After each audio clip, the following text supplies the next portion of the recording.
week-end contre l'avis de leur patron Pierre Laurent, de ne pas rallier leur ex-partenaire Jean-Luc Mélenchon, qui, on le sait, est déjà engagé dans la campagne présidentielle avec son mouvement La France Insoumise.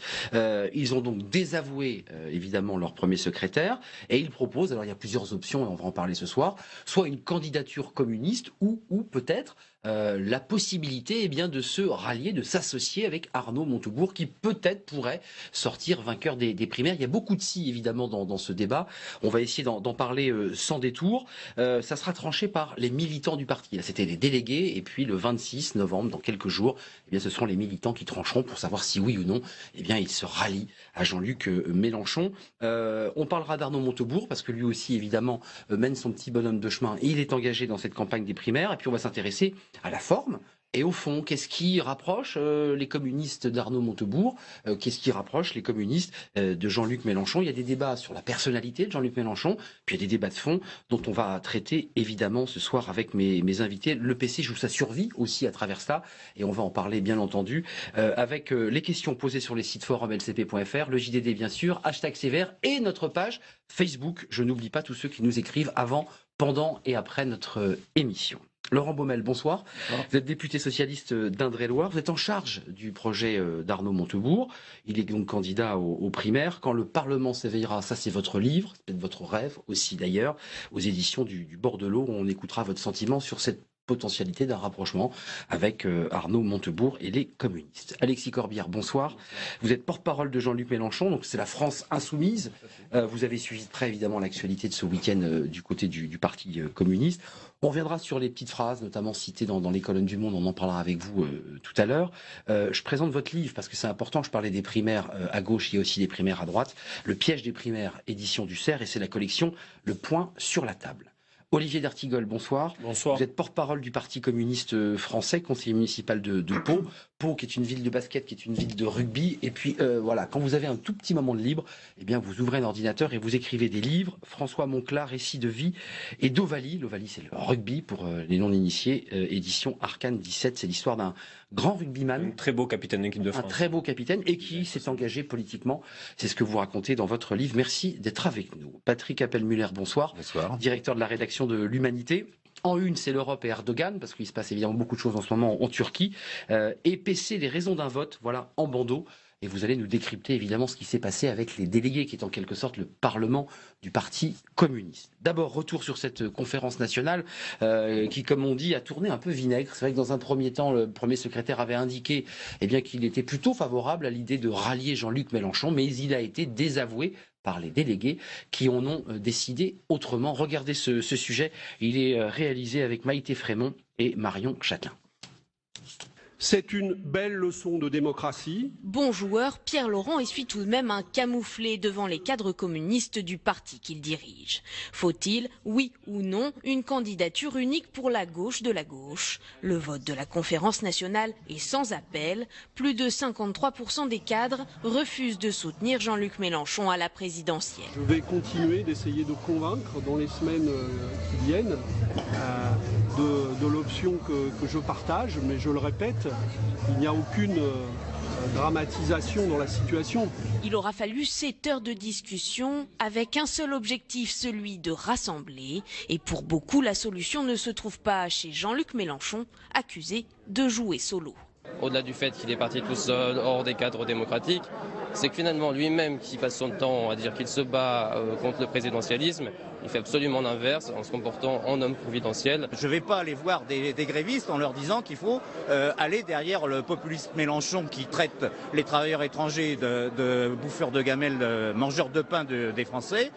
C'est impossible. Pour recréer l'unité, les cadres communistes souhaitent une candidature issue de leur rang, une option largement privilégiée par André Chassaigne, prêt à endosser le costume de candidat. Moi, je soumettrai ma disponibilité au Conseil national, mais il est bien évident que si le Conseil national ne retenait pas ma candidature, j'irai pas à titre individuel contre une décision collective.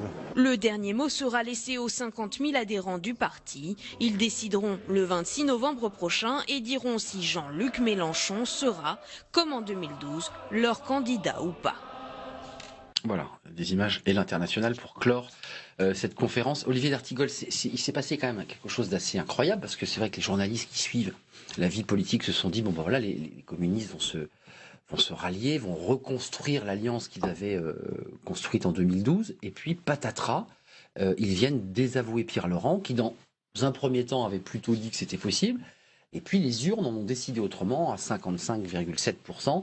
Les délégués, c'est le Parlement du Parti communiste, a dit non, on n'a pas envie. Qu'est-ce qui s'est passé? Comment se fait-il que le chef soit désavoué par sa base? Je comprends que le traitement médiatique, que l'angle soit celui-là. J'attire votre attention qu'on a une résolution votée à plus de 90% qui fixe la feuille de route des communistes sur la prochaine période. Et puis, dans cette partie de texte, il y avait deux options. On est quand même sur un vote partagé, 45-55. Il est parfaitement sain que le secrétaire national dise pour ce qui lui concerne, ce qu'est son option, pour justement traduire notre volonté de rassemblement. Le débat va se poursuivre. On a eu un climat parfaitement serein, d'écoute, de réflexion, parce qu'on est face à de la complexité. Et puis ce qui préoccupe beaucoup les communistes sur cette journée de travail, c'est l'état de la France. C'est le danger d'un second tour droite FN. C'est le fait qu'on puisse basculer dans une période de plomb derrière. Donc c'est des questions très lourdes, très préoccupantes. Et le débat va se poursuivre et les communistes voteront le 26. Bien malin, je vais vous dire, qui puisse la démocratie, c'est bien, la démocratie, c'est une belle chose. On nous reprochait il y a quelques années le fait que ça ne se passait pas comme ça au Parti communiste français et que on ne pourrait pas imaginer ce qui s'est passé là. Et puis les conclusions de Pierre Laurent ont été applaudies, reçues très positivement. Donc à la fin, on aura un parti rassemblé derrière l'option qui se dégagera. Patrick Appel-Muller, dans les colonnes de l'Humanité, vous décryptez ce vote, effectivement, qui est troublant. Il y a le chef qui dit, moi je partirais plutôt chez Mélenchon, puis les délégués qui disent, non, on n'est pas d'accord. 55%, 45%, puis il y a des mots un peu durs. Dans le sujet qu'on vient de voir, il y a le populiste Mélenchon, c'est quand même prononcé par un délégué communiste. Il y a, et on reparlera évidemment de lui, Arnaud Montebourg, qui dit qu'il s'est isolé par son ultra-radicalité et sa volonté affirmée de rassembler à gauche. Il n'a pas la cote, Mélenchon, chez les communistes ? Je crois que on a vécu une période assez complexe dans la dernière période où effectivement parmi les militants communistes, à la fois la candidature lancée par Jean-Luc Mélenchon sans consultation des forces du front de gauche, puis derrière des échanges assez peu amènes qui ont pu marquer les échanges venant de Jean-Luc Mélenchon, venant pour certains de Jean-Luc Mélenchon, pour d'autres de responsables ou de militants communistes. Et là, bon, il y a des mots qui, à mon avis, dépassent les cadres du dialogue. Je crois surtout que ce vote, il reflète assez fortement le sentiment de piétinement qu'ont beaucoup de progressistes aujourd'hui, qui constatent que d'un côté, il y a un pouvoir tout à fait discrédité, qui ne va pas rassembler. Aujourd'hui, François Hollande est voué au minimum, en dessous du minimum syndical au premier tour. D'autre côté, il y a une menace très forte de la droite et de l'extrême droite qui a un programme extrêmement violent. Et en face, il y a une gauche qui pourrait présenter une force accédant au second tour, mais qui est dispersée, éparpillée, où chacun joue un peu. Donc le rassemblement. Ralliez-vous à mon panache blanc sans condition, et qui fait que les options sont effectivement difficiles à percevoir pour ce peuple de gauche et pour ses militants. Ça vous semble exagéré, ce mot de ce militant? Moi, je n'utiliserai bien sûr pas ce mot de populisme. D'accord, vous ne portez pas ce non, mot. mais je pense que c'est un mot valise qui peut être utilisé. Certains l'utilisent d'une certaine manière. Jean-Luc Mélenchon le revendique. De l'autre côté, c'est un mot de stigmatisation. Je crois les définitions sont très floues. D'un côté, on y voit une radicalité plutôt d'extrême droite, et de l'autre, on y voit un attachement aux préoccupations populaires. Donc, je pense que c'est un mot qui n'aide pas dans le débat politique parce qu'il ne discute pas des contenus. Laurent Baumel, je donne la parole. Vous êtes en charge du projet chez Arnaud Montebourg. On va bien sûr parler longuement d'Arnaud Montebourg, mais Alexis Corbière, vous êtes évidemment aux premières loges sur ce débat, porte-parole de cette France insoumise. Comment vous les regardez, ces militants communistes qui, comme ça, face caméra, en sortant de cette conférence, expliquent qu'ils ne comprennent pas Jean-Luc Mélenchon dans ses positions autour des questions de migration, qu'il est trop présidentiel, qu'il est finalement à l'envers de ce qu'il prône? Qu'est-ce que vous leur répondez à ces militants qui sont exprimés? Moi, Alexis Corbière et Laurent Baumel. Oui, pardon. Moi, avec respect, je pense que les deux personnes que vous avez interviewées se trompent. Hein. Et c'est un peu dommage parce que ça explique peut-être le vote qui a eu lieu samedi. C'est-à-dire que beaucoup de choses sont très caricaturales, sont le fruit en plus de critiques très personnelles contre Jean-Luc. Il y a un déni de faciès un peu sur Jean-Luc Mélenchon. Il y a quelque chose comme ça autour de ce qu'il est. Non, mais j'ai envie de vous entendre. On en discutera amicalement, y compris avec Olivier d'Artigol. Franchement, qui avait été un des premiers parfois un peu boxer Jean-Luc en disant il entend des voix, etc. Bon, c'était pas la bonne méthode. Et je crois que beaucoup de militants du Parti communiste, parfois ont été un peu entraînés là-dedans, parce qu'au bout d'un moment, ils reprochent des choses à Jean-Luc qui ne sont pas exactes. Moi, je comprends pas très bien quand, par exemple, il y a le deuxième dit des choses sur Jean-Luc Mélenchon qui sont intolérables. Enfin, je veux dire, et s'il y a une grande voix qui défend dans ce pays les travailleurs étrangers, qui lutte pour l'égalité des droits entre travailleurs français et étrangers, c'est Jean-Luc Mélenchon. Il a des mots durs, qui viendrait manger dans la gamelle des Français. Non, mais parce qu'il y a une expression que Jean-Luc Mélenchon a mis entre guillemets au Parlement européen, il s'en a expliqué plusieurs fois. S'il s'agit de prendre des petits bouts de phrases comme ça, de les exacerber, en salissant finalement Jean-Luc Mélenchon, c'est assez regrettable. Moi, je crois qu'il y a aujourd'hui une situation qui est très intéressante. Quand on a le cœur communiste, j'ai envie de dire, c'est qu'il y a une grande voix. Aujourd'hui, celle de Jean-Luc Mélenchon, qui est très haut dans l'opinion publique, qui crée l'événement, qui peut créer les conditions, je ne dis pas qu'on va y arriver peut-être, mais qui peut créer les conditions que nous empêchions qu'il y ait un second tour droite et FN. Et là, j'aimerais, on en parlera peut-être après, c'est une question de stratégie.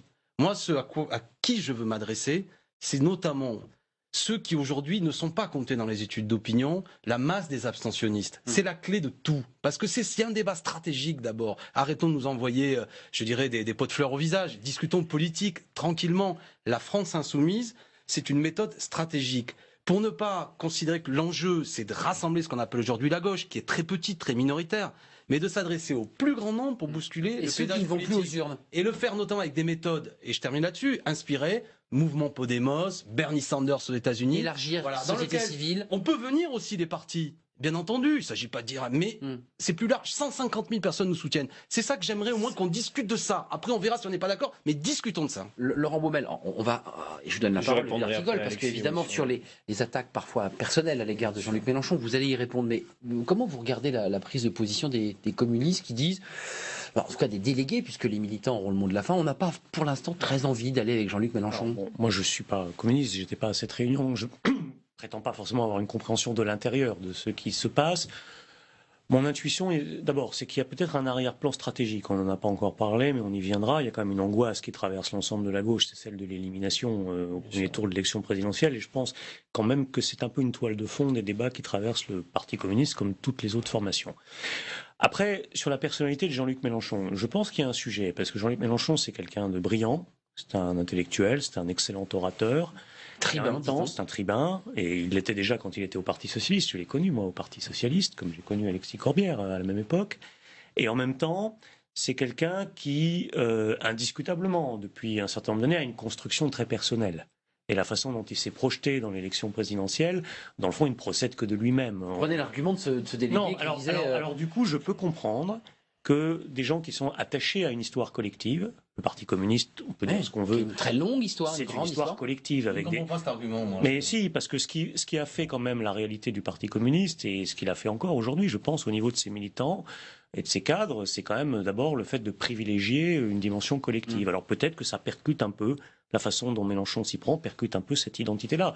Voilà. Donc créer des peurs, créer des angoisses, et diluer dans la France insoumise. Je ne suis pas sûr que ce soit l'explication principale, mais je pense que ça pèse sans doute un peu dans la façon. L'une des deux sujets. L'une des questions politiques les plus importantes sur les semaines qui viennent est de savoir si toutes celles et ceux qui, par exemple, se sont mobilisés contre la loi El Khomri, que ce soit dans la rue ou sur les réseaux sociaux, est-ce que nous arriverons à les mobiliser dans les urnes avec une candidature qui peut permettre les convergences, qui peut parfaitement être celle de Jean-Luc Mélenchon d'ailleurs, mais dans un climat où chacun se sent respecté.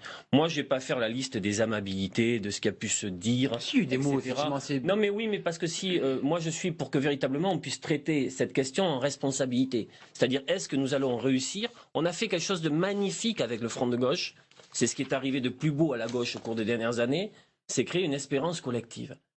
En faisant en sorte de reconstruire un imaginaire en plus, parce qu'on peut ne plus avoir beaucoup d'imaginaires dans les années qui viennent si l'opposition à la droite qui pourrait revenir aux affaires est incarnée par le Front National, ce qui peut arriver en termes de danger politique. Vous évoquez quand même l'idée d'avoir un candidat communiste, c'est une hypothèse aussi. Oui, c'est une hypothèse, parce qu'elle est dans le débat. Ce que je veux dire concernant les communistes et Jean-Luc, c'est qu'il y a aujourd'hui un trouble très important dans le, j'ai envie de dire, le peuple, le collectif communiste, qui tiennent à la fois aux conditions d'entrée en campagne de Jean-Luc. Bon, mais passons. Mais ça a pu créer solitaire. Mais le sentiment que Jean-Luc, mais après c'est son droit le plus absolu, les conditions de son départ en campagne n'est pas la manière dont on avait pu procéder avec une culture front de gauche, avec les partenaires, avec quelque chose collective, qui était donc. bon, plus collective. Première chose. Deuxième chose, le sentiment en effet, et ça c'est très important dans la culture communiste, le sentiment que cette campagne est très présidentialisée, y compris sur la manière de prendre les législatives, et qu'on ne peut absolument pas déverrouiller. Pour moi, l'un des blocages au changement dans notre pays, un changement progressiste, c'est l'élection présidentielle. Donc dans la culture communiste, il y a le sentiment que comment alimenter ce présidentialisme tel que Jean-Luc donne le sentiment de le faire, alors qu'on a théorisé, et je termine, alors qu'on a théorisé avec le Front de gauche, qu'on pouvait, qu'il fallait absolument prendre un autre chemin. Et puis, mais là je ne développe pas, il y a certainement la question de la conception du rassemblement.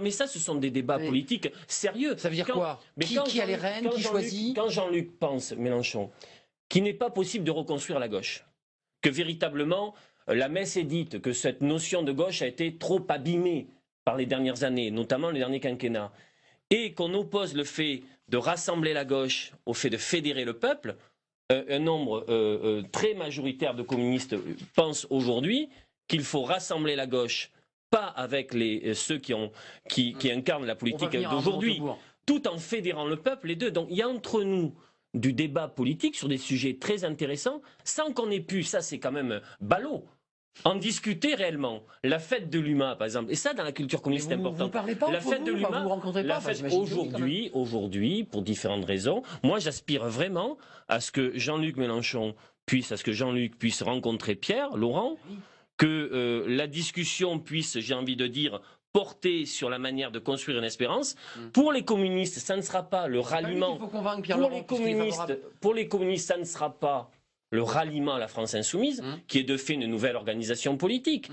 Nous respectons parfaitement la manière dont la France insoumise peut s'organiser. La parole. Mais d'un mot, vous, le porte-parole, vous êtes dans quel état d'esprit ce soir? Vous dites, si on arrive à construire ensemble une réflexion globale, et on va arriver sur les questions idéologiques, sur les questions de fond, mais moi, je suis pour qu'on réidentifie le commun. Je suis, oui, pour qu'on réidentifie le commun et les batailles communes. Et le commun avec Jean-Luc reste très important. On a quand même fait des choses qui sont réelles. Et il y a du dissensus ou du désaccord politique sur des questions qu'il faut traiter de manière positive, en disant, c'est pas parce qu'on est sur certains sujets en désaccord que c'est la guerre. Justement, Patrick Appel-Muller, juste cette petite phrase, au-delà du fait qu'elle ait suscité la polémique et qu'elle ait été démentie par Jean-Luc Mélenchon, il dévoilait des choses, c'est le point qu'il a publié, le point.fr il y a quelques semaines, mes signatures je les aurais, dit-il, sans les communistes, et après adieu, a lancé donc Jean-Luc Mélenchon, alors peut-être qu'il l'a contesté, il a dit qu'il n'avait pas prononcé cette phrase, je n'aurai plus besoin d'eux, plus rien à négocier, et le piège qu'ils m'ont tendu se refermera sur eux, ces abrutis, je mets des guillemets parce qu'il a contesté ce mot, il a dit qu'il n'avait pas prononcé, attendent la primaire de gauche, dit-il, pour négocier des circonscriptions avec le PS, mais le PS sera dans un tel état qu'il n'y aura plus rien à négocier de ce côté-là non plus, qu'ils y réfléchissent bien à deux fois. L'a-t-il prononcé, ne l'a-t-il pas prononcé? Sur le fond, est-ce qu'il n'y a pas comme ça une problématique et au-delà de la présidentielle? S'il dit qu'il n'a pas prononcé, il n'a pas prononcé. Il n'a pas prononcé. Enfin, ça a été repris par le point.fr. Il l'a dit ou pas, cette phrase? Non, mais en plus, faut éviter parce que. Non, mais c'est intéressant parce qu'il dit des choses sur le fond. Par petites phrases. Comme vous savez, le Canard enchaîné la même semaine disait que l'Élysée a demandé au Parti communiste d'empêcher Mélenchon. Franchement, discutons sur le fond. Là, c'est une phrase d'Olivier d'Artigol, c'est intéressant et je pense par exemple, bon, alors c'est passé, mais ça aurait été pas mal peut-être d'inviter Jean-Luc Mélenchon, parler devant la conférence nationale du PC, expliquer la stratégie et après chacun se faisait une opinion. Non, mais ça permettait d'éviter, moi qui ai des désaccords, je l'entends. Vous êtes déçu qu'il n'ait pas été invité? Non, c'est pas déçu. Mais... Franchement, moi je pense qu'en plus, attention, que les choses soient claires, ce soir on débat. Moi, les militants communistes, je les respecte. Franchement, il y a du boulot à faire et plus il y aura leur compétence, leur intelligence. Tu comprends que c'est un moment de fin de débat dans nos fédérations. J'entends bien. Mais ce que je voulais dire, Olivier. Après, je suis d'accord pour qu'il y ait un espace de débat rapide. Une seconde, parce que terminé. On est à la télé, je veux pas être trop pointu. Mais tout à l'heure, on va se vous voyez, même si c'est un peu formel. On se tutoie. Tu évoquais donc le fait. Mais rappelle-toi, en décembre 2015, tu avais fait un article qui disait le Front de gauche a échoué. Rappelons-nous. Oui, voilà, d'accord. Donc, non, mais c'est le point de départ. Résultat des régionales, Ouais, on ne pouvait pas dire que c'était un franc succès. J'entends bien. Donc c'est ça le point de départ de notre réflexion. Parce que nous, on pense qu'il y a eu le succès de 2012, mais entre-temps, il s'est passé nombre de choses où cette stratégie a rencontré des échecs. C'est vrai. Et nous avons eu la discussion, et tu en étais témoin, parce que Jean-Luc Mélenchon l'a rappelé devant Pierre Laurent, en ta présence à l'occasion du Congrès, que Jean-Luc est allé voir à partir de là, notamment Pierre Laurent, tous les responsables du Front de gauche, en leur disant, les amis, il faut rentrer en campagne.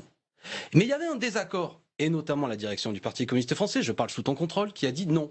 Ça n'est pas ça la tâche. Peut-être qu'Olivier s'en expliquera. Nous, on pense que heureusement, à ce jour, il fallait y aller. La candidature de Jean-Luc Mélenchon est rentrée dans le paysage politique. Elle a occupé un espace, elle a créé une dynamique. Imaginez dans quelle situation nous serions si nous avions écouté notamment la majorité de la direction du PCF, qui fait que le 7 novembre, on n'aurait toujours pas de candidat, et en plus, on attendrait que la primaire socialiste se dénoue pour savoir éventuellement est-ce que la fumée est blanche ou noire, pour savoir si on discute, on se retire, etc. Moi, je pense que ce serait dévastateur. Et je ne vois pas en quoi les idées de droite et d'extrême droite n'aurait pas encore plus progressé, nous aurait marché dessus idéologiquement parce qu'il y a une bataille culturelle. Patrick, donc j'aimerais au moins qu'on se félicite. Non mais j'aimerais au moins qu'on marque ce point.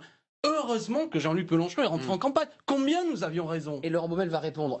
Patrick Appel-Muller, qu'est-ce que disent les militants? Je ne parle pas des cadres, parce qu'il y a souvent un débat dans les partis entre ceux qui sont des militants ou de simples sympathisants. Mais samedi, c'était pas des cadres, je vois, c'était pas des cadres. Non, attention, samedi, c'est... Oui, mais ce sont des personnes qui ne sont pas ce que vous pouvez imaginer en termes de cadres. Non, mais qui sont c'est bien plus large. Qui sont salariés et qui sont délégués du Parti communiste. Non, ce ne sont pas des salariés du Parti communiste français. Non, j'entends bien, ce sont des salariés dans le privé ou dans le public, et ils sont par ailleurs délégués, que les choses soient précises. Qu'est-ce qu'ils vous disent, vous, ces militants? Il faut un rassemblement ou il faut faire des chicayades de personnes? Je crois que la préoccupation fondamentale de la majorité des militants communistes, c'est que tout le monde réussisse à se rassembler pour ouvrir une nouvelle page de progrès, en finir avec, autour de qui? Avec ce qui a été vécu. Le problème, c'est pas autour de qui. C'est d'abord réussir à faire ce mouvement et trouver ensuite son incarnation. C'est d'ailleurs assez fort dans l'électorat de gauche en général. L'aspiration à ce qui est du rassemblement est très fort. L'identification même, nous on a publié au moment de la fête de l'humanité un sondage IFOP. L'identification aux valeurs de gauche dans l'électorat de gauche, malgré toutes les trahisons, malgré le discours d'un certain nombre de responsables gouvernementaux mettant à mal les valeurs de gauche, eh ben ces valeurs de gauche se renforcent. Donc il y a quelque chose dans le tréfonds du pays, renforcé sans doute par la loi travail, renforcé aussi par une conflit social. Absolument, et renforcé sans doute aussi par le débat sur la déchéance de la nationalité chez un certain nombre de personnes, qui a fait au contraire remonter des valeurs de fraternité, d'ouverture. Mais Patrick Appel-Muller. Donc ça c'est un terreau. Une élection présidentielle est incarnée par un homme. Alors ou une femme. Ça peut trouver derrière une incarnation. Et cette incarnation, elle ne peut pas ne pas se dérouler dans le débat et dans la confrontation. Je pense d'ailleurs, vous évoquiez les militants communistes, mais les militants communistes, ils auraient aussi à discuter avec Arnaud Montebourg et avoir des contradictions avec lui. Ils auraient des discussions sur le fond. Le problème, c'est qu'aujourd'hui, nous ne sommes pas dans des discussions sur le fond, et il y a très peu de rencontres et très peu d'échanges. Juste écoutez Marie-Georges Buffet ce matin sur Politique Matin, ancienne ministre, militante depuis des décennies, vous allez l'entendre, émue, très émue à l'idée que le Parti communiste, eh bien, quelque part, puisse tomber dans les abîmes en refusant un rassemblement d'évidence. Écoutez-la. Cette candidature a déjà créé une dynamique avec la France insoumise. Il y a ce programme sur lequel il y a des points où on peut ne pas être d'accord. Vous avez quand même des différences avec Jean-Luc Mélenchon. Ça n'a pas d'intérêt, une candidature autonome pour porter vraiment la voix du PC? Est-ce que l'intérêt aujourd'hui pour une militante ou un militant communiste, c'est de porter la voix du PC, ou est-ce que c'est de répondre aux souffrances et aux besoins populaires en se donnant les moyens de créer une alternative à gauche? Moi, je suis militante depuis beaucoup de décennies et j'ai envie de dire que je ne peux pas penser qu'on va mettre l'intérêt partisan devant l'intérêt qui est notre idéal, c'est-à-dire changer la vie, changer les choses. Laurent Baumel, ce que dit Marie-Georges Buffet avec beaucoup d'émotion, elle explique que mais les militants, puisqu'elle parle au nom des militants, souhaitent ce rassemblement, cette France insoumise avec laquelle il faut dialoguer. Qu'est-ce que vous leur proposez, vous, aux communistes, lorsque vous les rencontrez, lorsque vous avez des échanges? Parce que j'imagine que vous réfléchissez en chambre, vous vous rencontrez. Qu'est-ce que vous leur dites pour réfléchir à une plateforme idéologique commune? Arnaud Montebourg est ancien ministre du gouvernement de François Hollande, il est socialiste. Et c'est vrai qu'avec les communistes, les choses n'ont pas toujours été faciles. Comment ça se passe pour je dirais, marier ces deux couleurs? Je crois, quand on se rencontre et qu'on discute, on l'a fait encore récemment, que ce qui est commun, en tout cas, c'est la préoccupation sur le risque que la gauche disparaisse à la faveur de la prochaine élection présidentielle du paysage. Bon, à partir de là, on a une réflexion stratégique, c'est-à-dire quel est le bon chemin. Bon, et je crois qu'avec la direction du Parti communiste, en tout cas, on partage le sentiment que ce n'est pas nécessairement dans la dispersion de candidatures qui résulteraient de narcissisme individuel ou d'autoproclamation individuelle que se trouve la possibilité de résoudre ce problème. Donc, voilà, après, ça ne veut pas dire qu'il n'y ait pas, en effet, des discussions de fond à mener. Les convergences, elles ne sont pas spontanées, elles sont à construire. Il y a des points communs. Il y a un point commun majeur, c'est quand même la critique qui a été portée à l'égard de ce qu'a été la dérive de ce quinquennat. Bon, ça, c'est sûr. Où vous vous retrouvez là directement avec les communistes. Après, ça ne veut pas dire que sur l'ensemble des questions politiques, économiques, sociales, sociétales, il y ait spontanément un accord clair et on a toujours besoin de discuter. Mais je pense que le point clé qui a été peu abordé, et quand j'entends ce que dit Marie-Georges Buffet, on voit bien qu'elle occulte cette dimension-là, c'est la question stratégique. C'est, OK, bâtir une alternative à gauche. C'est pas vraiment ça le sujet. Le sujet, c'est pas de bâtir une alternative à gauche, c'est de bâtir la possibilité pour la gauche d'être une alternative à la droite et à l'extrême droite. Et donc la question n'est pas l'ordre d'arrivée. La question n'est pas l'ordre d'arrivée. Quand bien même Jean-Luc Mélenchon battrait le candidat socialiste au premier tour de la présidentielle. And so what? En quoi ça fait progresser dans ce pays la gauche et en quoi ça me permet de lutter contre le risque d'un deuxième tour entre la droite et l'extrême droite. Pour ceux qui nous regardent et qui essaient de comprendre quelque chose, est-ce que vous pensez, vous, Laurent Baumel, qu'il faut un grand rassemblement très large autour des trois forces qui sont sur ce plateau? Est-ce qu'on peut pour une primaire de toute la gauche? Est-ce qu'en termes de démarche, on peut s'entendre sur quelque chose? Je fais très court, Alexis. Est-ce qu'en termes de démarche, on peut s'entendre sur une idée qu'on peut objectivement se retrouver, Alexis, les socialistes frondeurs, le Parti communiste français, y compris des militants de l'écologie politique, sur quelques grandes mesures d'urgence où le peuple de gauche, celui qui veut le progrès social-démocratique, pourrait se dire « Ah ben tiens, là, sur cette plateforme, ils y sont tous ». Et là, je voudrais terminer. Parce que cette incarnation en termes de réponse positive, de projet, est quand même très important aujourd'hui. C'est-à-dire on l'a fait sur la loi El Khomri, donc on puisse vraiment porter des choses, pas qu'en riposte, mais en construction alternative. Et après, la question de la candidature doit être une question où, au final, on regarde, pour cette élection qui est pourrie et très peu démocratique, celui qui peut permettre le plus l'incarnation de ce commun. Ça pourrait parfaitement être, je le redis, Jean-Luc Mélenchon, mais dans un cadre qui permet à la diversité de converger, où chacun peut s'y sentir à l'aise. Alexis Corbière, moi, le rassemblement des Français qui regardent l'actualité et qui la suivent, qui se disent, mais c'est bizarre, c'est vrai qu'au Parti communiste, ils ne sont pas encore d'accord, il y a deux axes de pied. Ouais. Est-ce que vous prenez cette fois-ci autour de Jean-Luc Mélenchon, parce qu'il y a quand même une question de centralité. Qui va emmener la campagne? Quel sera l'homme qui la portera? Est-ce que vous souhaitez un grand rassemblement pouvant aller jusqu'au vainqueur éventuel? Déjà, je ne sais pas si Alexis veut le soutien du Parti communiste français. Parce que parfois, sur certaines journées, j'en doute. Donc ça, déjà, serait bien qu'il puisse dans le monde aujourd'hui, vous dites, on ne va pas chercher les dégoûtés avec des dégoûtants. C'est comme ça que se termine l'article du Monde. C'est l'occasion de dire. Moi, je parle du Parti socialiste. J'ai déjà dit la formule ailleurs. D'accord. Je dis, c'est pas avec Valls. C'est repris aujourd'hui dans le Monde. Non, mais j'entends bien. Je viens de m'en expliquer à la journaliste. C'est pas avec Sapin et Valls dans les bagages qu'on ira chercher les dégoûtés. Donc vous ne parliez pas des communistes. Non, mais franchement. Voilà. Non, mais c'est important. Ça fait depuis. En plus, les gens que j'ai en face de moi, on se connaît suffisamment pour que j'espère au moins, même si on a des désaccords, qu'on n'interprète pas ça. C'est pas ça le sujet. Mais bon, beaucoup de choses. Donc tu serais favorable à un soutien du Parti communiste français? Mais attends, mais il y a du boulot et plus il y a d'énergie, mieux c'est.